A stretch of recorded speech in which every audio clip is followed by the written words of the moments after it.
Okay, I'm just going to go over the air conditioning system that these first-gen Troopers use, and this is basically the same for 2.3s and 2.6s. The AC compressor mounts right here to the right side of the engine below the power steering pump with a bracket that bolts to the block. It's plugged in with one green wire. It usually hangs out right over here by the battery box, and all of them are equipped with that wire regardless of whether they originally came with AC or not. The hoses bolt to the back of the AC compressor. Here's an AC compressor that's already been pulled off. You can see the 4 threaded bolt holes where they mount to the bracket. The hose comes off the backside, has one bolt that holds it in. These fittings right here have O-rings on them, and then there's your green wire. This is the AC compressor bracket.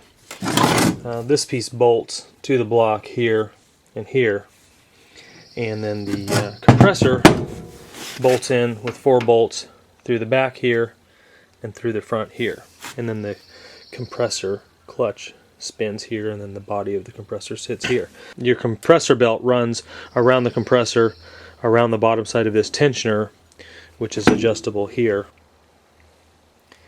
and around the harmonic balancer. These are the 2 hoses that run up and attach to the evaporator and the condenser.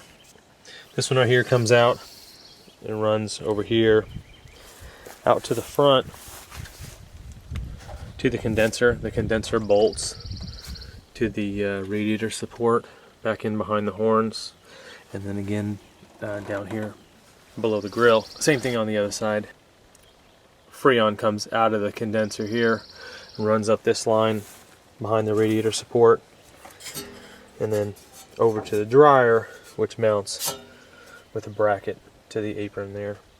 And there's a green wire here that's on the wiring loom down there in the back. And again, I believe all Troopers are equipped with that wire regardless of whether they had AC or not. This pipe here runs along under the fender to the back firewall,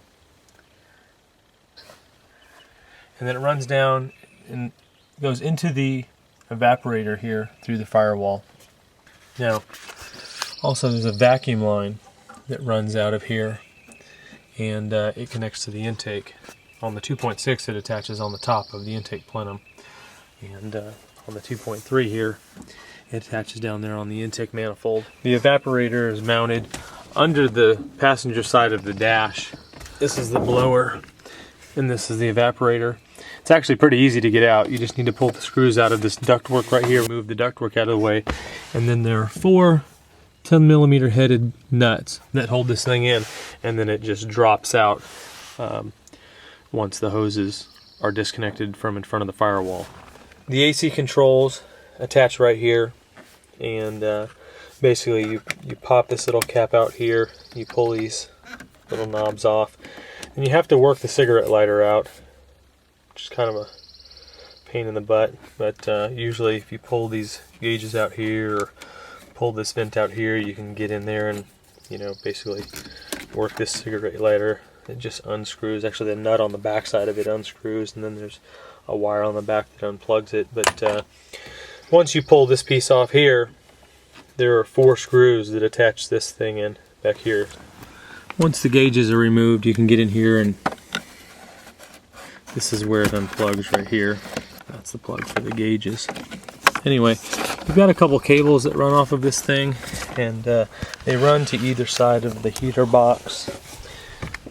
One runs down here on this side, and one runs on the other side.